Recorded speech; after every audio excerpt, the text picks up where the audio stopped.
G'day reefers, I'm Cameron the Fish Guy. Welcome to Gallery Aquatica TV. Today we're going to be talking about how to clean and service your marine aquarium. We're going to take you through the 3 elements to servicing a marine tank. These elements are applicable across the spectrum of marine tanks. So if you have a reef tank, a fish only tank, a nano tank or an epic tank, all of these elements are going to apply to the way you service your tank. So we're at Coffin Reef and let's get into the 3 elements to servicing your marine aquarium.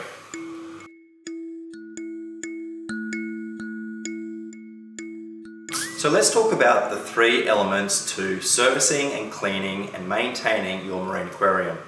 The first is testing the water. Now water testing is particularly important, especially if you have a reef tank, but even in a fish only tank, it's important to have a good understanding of testing the water. We'll look at the water testing in just a sec. The second element is about the actual cleaning of the aquarium, cleaning the algae, cleaning the substrate, cleaning reactors and things like that. The third element is about water changing. Now we're going to talk about water changing in greater detail. It's probably the most contentious of the 3 elements, and there are certainly some aquariums that can skip this part. However, we'll look at that in more detail. Let's start off with the water testing and show you exactly what we recommend testing for a marine aquarium. Testing the parameters of your marine aquarium is one of the most important things you can do to have success with your tank. Now, depending on the type of tank that you have and the age, will determine the parameters that are most important. And as an example, in a young tank, less than say 6 months old, ammonia is a particularly important parameter to log, whereas in a more established system, that's something that you don't normally need to worry about. Now, we have here a variety of manual test kits that we use on the road at Gallery Aquatica. And there are some systems that allow you to automate the testing of your tank. Probably the most notable is the Apex Trident, which will monitor and display the readout for calcium, KH and magnesium.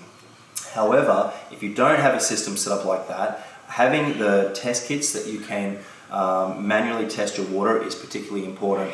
And one of the most important aspects is that you log these levels. So we use parameter logs that allow us to see the changes in these levels over time. And in most established reef tanks, the most important things that we monitor are, first of all, the nutrients. So we measure the nitrate level and the phosphate level. And we also measure the calcium, carbonate hardness, and magnesium. Now these are arguably the most important when you're keeping stony corals. You want to see stability over time, and you also want to ensure that your levels are in a range required for the corals that you're keeping. We also measure the specific gravity, and of course we keep an eye on the temperature. Typically with the temperature, you'll have a readout on your chiller or a thermometer, and that's something that you can check regularly. But certainly charting the nutrients and the calcium, KH and magnesium is particularly important. Let's look at the second element of maintaining your aquarium, marine aquarium, the actual cleaning. So when we talk about the second element, actually cleaning the tank, there's a variety of things that you may need to do depending on how the tank is set up. The first and probably most important, which does apply to all tanks, is cleaning the algae on the glass. Now, we use a variety of systems for cleaning algae on the glass for a marine tank, and with most of the large tanks that we service, we use magnet cleaners. Now these allow you to clean the bulk of the algae off the tank, and a lot of the really good quality ones like MagFlows and Flippers have got a razor or a blade on them that allows you to get more difficult and stubborn algae and even coralline. Now we have other systems like razors on little holders that will get even the most stubborn algae, and we also use scouring pads. But with all these systems, you have to be very careful that you don't scratch the glass. The magnet cleaners can pick up little bits of the substrate, and the scouring pads can also have problems if you're not careful. So the next part is cleaning out reactors, and we've got a good one here to show you. Absorption medias are medias that absorb, in this case, nutrients out of the water. And the two common absorption medias that we use on reef aquariums are firstly carbon and GFO. Now GFO is one that we more commonly use. It's granulated ferrous oxide, and it actually removes, it's very good at removing phosphate as well as silicates. Now we have a reactor in here and we're going to change the GFO media. It's phosphan, this one, and it's basically just a case of pulling it out, emptying out the old media and putting new media back in.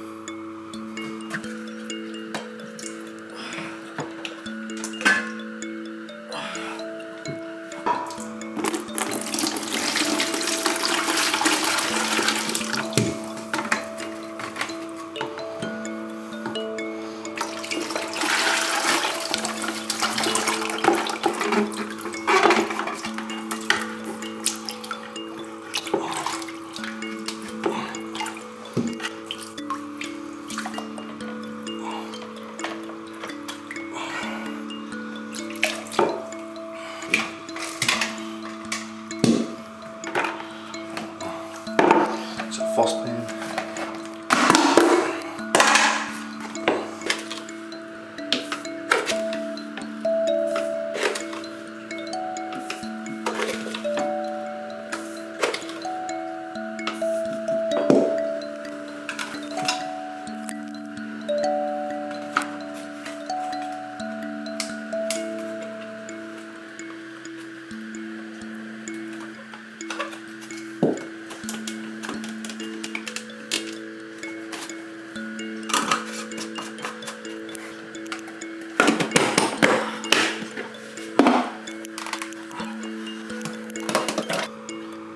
With a lot of media, especially media like GFO, it's a good idea to rinse it.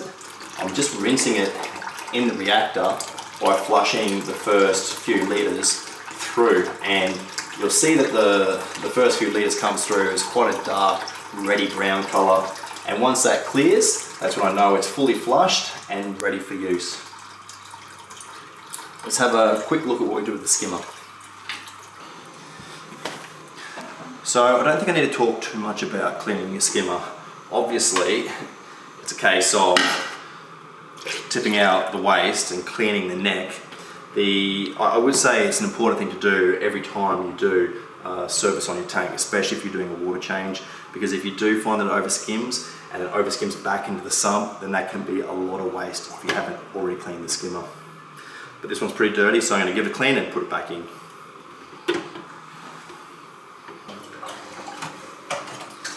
Another important aspect of the cleaning of this aquarium is gravel siphoning.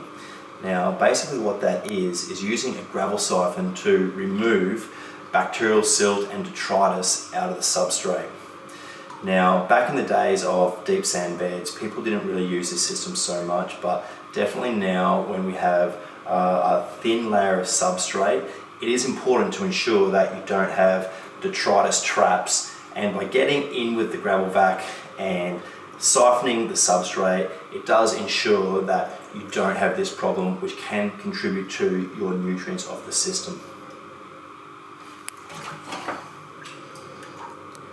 One of the most important things about this system when we're doing the actual clean is ensuring that we clean the pre-filter. Now we've actually today just swapped the pre-filter out from what was a very crude sponge system to this beautiful sea torch sock holder. Now it's a little bit difficult to see at the moment, but effectively what we'll be doing in future will be cleaning out these filter socks, replacing them. We've got 3 filter socks and only 2 at use at any one time, so we'll rotate them around. And we've also put, this is a Red Sea media basket, and we've filled this with Simic, so filter floss, and this will catch the majority of the waste, and so we'll be able to replace this every visit. We'll just pull out the old dirty stuff and replace it with new Simic. So that's our pre-filter. Definitely every time we're here we give this a clean, and I'll just put the cover back on top. With the second element of maintaining your marine aquarium, we've spoken about cleaning the algae on the glass, cleaning your pre-filter, cleaning reactors, your protein skimmer, and the substrate. Now, the third and final element of maintenance on your marine aquarium is the water change.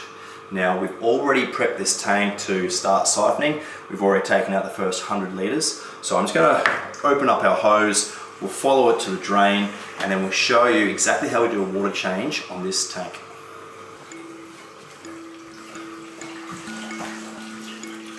Whilst the tank is draining, let's just talk about the reasons behind water changes. Now, the historical reason for water changing marine aquariums is to reduce your nutrient content, nitrate in particular.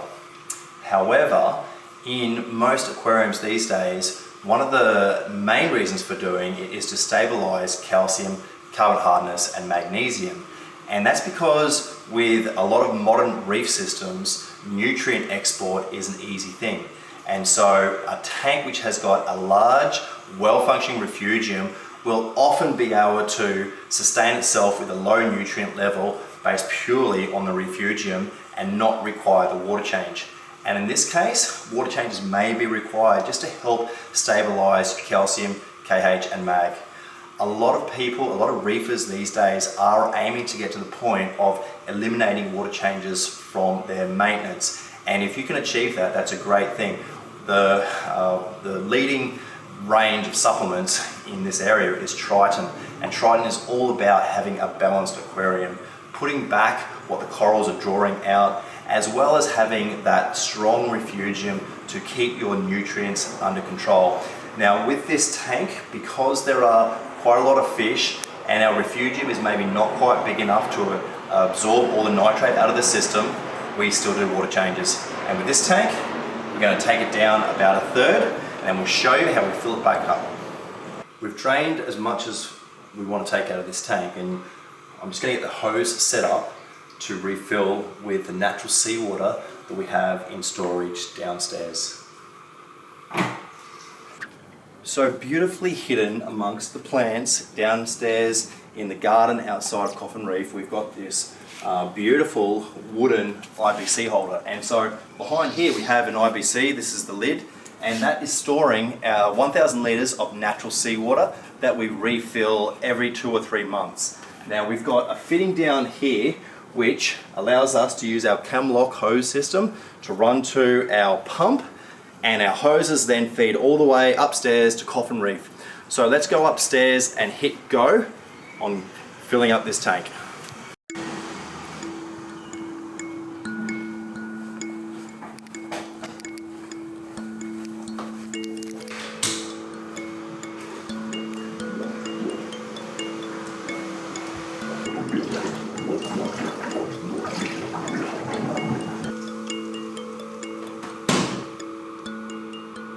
We've finished filling up our tank and we've turned everything back on. The protein skimmer, the wave makers, everything is running, and we're just going to monitor the tank for a few minutes to ensure that everything is running exactly as we want it, and especially the sump level to ensure that it's running at the perfect height.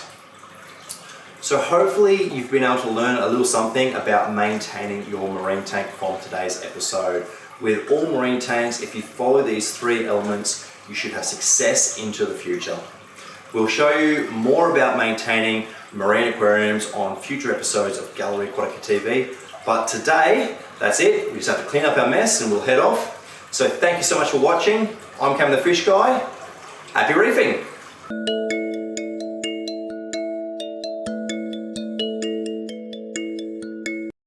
That's our video for today. If you enjoyed it, don't forget to hit the like button and make sure you've subscribed to our channel so you don't miss an episode of Gallery Aquatica TV.